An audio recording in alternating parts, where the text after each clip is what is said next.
হেফাজতে 12 জন সনাতনী প্রতিবাদী হিন্দু খুনের চেষ্টার মামলায় 12 জন সনাতনী হিন্দুকে পুলিশ হেফাজতে, দুদিনের পুলিশ হেফাজতের নির্দেশ।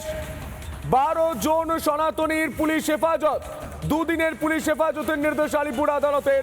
মারধর ও হেনস্থার প্রতিবাদে পুলিশ লকআপে অনশন, পুলিশ হেফাজতে অনশনের সিদ্ধান্ত সনাতনী প্রতিবাদীদের।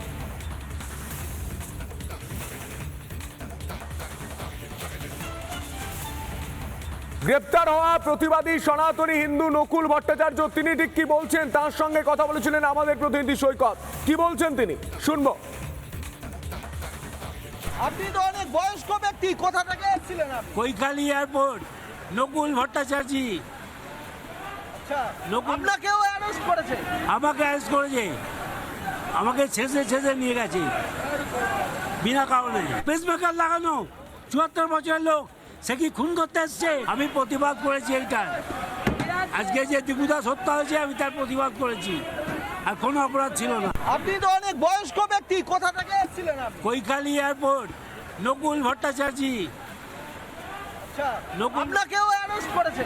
আমাকে অ্যারেস্ট করেছে, আমাকে ছেঁচে নিয়ে গেছে বিনা কারণে। পেসমেকার লাগানো 74 বছরের লোক, সে কি খুন করতে এসছে? আমি প্রতিবাদ করেছি এইটা। আজকে যে দিগুদাস হত্যা হয়েছে আমি তার প্রতিবাদ করেছি, আর কোনো অপরাধ ছিল না। হেফাজতে প্রতিবাদী নকুল ভট্টাচার্য, নকুল ভট্টাচার্যের বাড়িতে রিপাবলিক বাংলা কৈখালীর বাসিন্দা নকুল ভট্টাচার্য হিন্দু খুনের প্রতিবাদ করায় গ্রেপ্তার। প্রতিবাদ করায় ছাড় পেলেন না বৃদ্ধ, জেল বন্দী 74 বছর বয়সী বৃদ্ধের। গ্রেপ্তারির কথা পরিবারকে জানায়নি পুলিশ, প্রমাণ ছাড়াই ধৃত বৃদ্ধ সনাতনী। বিস্ফোরক অভিযোগ প্রতিবাদী নকুল ভট্টাচার্যের স্ত্রী মন্দিরা ভট্টাচার্যের। তার সঙ্গে কথা বলেছেন আমাদের প্রতিনিধি ওয়েন্দ্রিলা। কি ছবি উঠে এসেছে দেখবো। কৈখালীর যে বাড়িতে এই মুহূর্তে আমরা বসে রয়েছি, সেই বাড়িরই বাসিন্দা নকুল ভট্টাচার্য, তিনি এই মুহূর্তে জেলবন্দি। তার অপরাধ, সে হিন্দু হয়ে আরো একজন হিন্দু যেভাবে নৃশংসভাবে খুন হয়েছে তার প্রতিবাদ করেছিল। নকুল বাবুর স্ত্রী এই মুহূর্তে আমাদের সঙ্গে রয়েছেন, আমরা এই মুহূর্তে কথা বলার চেষ্টা করব। ওনার বুকে স্টেন বসানো রয়েছে, প্রচন্ড খারাপ অবস্থা, ট্যাবলেট আছে, উনি ইনহেলার নেন, উনি প্রচন্ড অসুস্থ। স্বামী বা হাজবেন্ড ওষুধ নেয় তো? ওষুধ ডেইলি ওষুধ নেয়, মানে একদিন ওষুধ না খেলে তার অসুবিধা। তাহলে এভাবে কি করে থাকবে? তারা বলছেন অনশন করবেন, খাবার দাবার খাবেন না। হ্যাঁ, সেটাতে তো আমি ভীষণভাবে মর্মাহত হয়ে পড়ছি যে আমি কি করব, আমি তো বুঝতে পারছি না। আমি এই জায়গায় দাঁড়িয়ে আজকে আমি কি করব।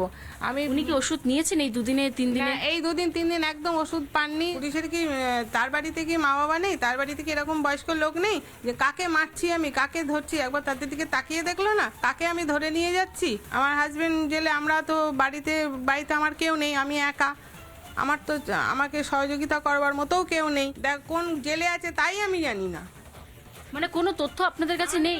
আমার কাছে কোনো তথ্য নেই। আপনার স্বামীকে যে গ্রেফতার করে নিয়ে গেছে সেই তথ্য আপনাদের কাছে? আমার কাছে নেই, আমি জানি না। রাত 10টার সময় আমি এখানে ওখানে সেখানে ফোন করি, যখন রাত 10টার পরে বাড়ি আসছে না তখন আমি এখানে ওখানে সেখানে ফোন করি, এবং যাদের ফোন করি তারাও বলে আমরা জানি না। শুধু একবার খালি শুনেছি যে উনি গ্রেপ্তার হয়েছেন, কিন্তু উনি যে জেলে আছেন, উনি যে ফিরে আসেননি, এ খবর আমরা কেউ জানি না। আতঙ্কে তো ভীষণভাবেই আছি, কারণ এক্ষুনি যদি কিছু হয়ে যায় তাহলে সে দায়টা কে নেবে? এক্ষুনি যদি 74 বছর বুড়োটা কিছু হয়ে যায়, আমার ছেলেটা আজকে এখানে থাকে না, তাহলে আমি কি করব? সামান্য প্রতিবাদ করতে গেলে যদি এত বড় শাস্তি পেতে হয়, তাহলে কি দেশে প্রতিবাদ হবে না? এই যে অরাজকতাটা চলছে, এটা কি মেনে নিতে পারছেন? একদমই না, একদমই না। এরকম করে মেরে পুড়িয়ে দেয়া, তার বিরুদ্ধে তো একটা আন্দোলন জোরদার হওয়া উচিত। যাদের আমরা হিন্দু সনাতনী বলি, বিভিন্ন সন্ন্যাসিনী মায়েরা কালকে ছিলেন, সন্ন্যাসীরা রয়েছেন, আমরা দেখলাম তাদেরকেও ওরমভাবে রাস্তায় মারা হলো, রক্ত ঝরলো।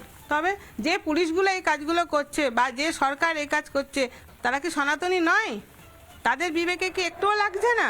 কথা বলছিলাম এতক্ষণ নকুল ভট্টাচার্যের স্ত্রীর সঙ্গে। বলছেন তিনি যে তার স্বামী নকুল ভট্টাচার্যকে এই ঘটনাতে মিথ্যে মামলায় ফাঁসানো হয়েছে। তিনি একজন সরকারি কর্মচারী, তিনি কোনোভাবেই সরকারের বিপক্ষে যান না। ভিডিও জার্নালিস্ট রবির সঙ্গে ইন্দ্রিলা, রিপাবলিক বাংলা, কৈখালী। আর এই গোটা ছবি দেখে কেন্দ্রীয় প্রতিমন্ত্রী সুকান্ত মজুমদার তিনি ঠিক কি বলছেন শোনাবো।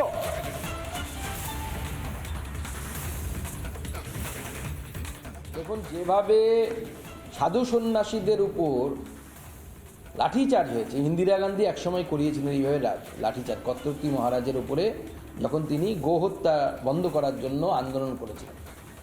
তো আজকে সেই সময় ইন্দিরা গান্ধীর সন্ন্যাসীরা ভবিষ্যৎবাণী করেছিলেন যে ইন্দিরা গান্ধীর পতন অনিবার্য।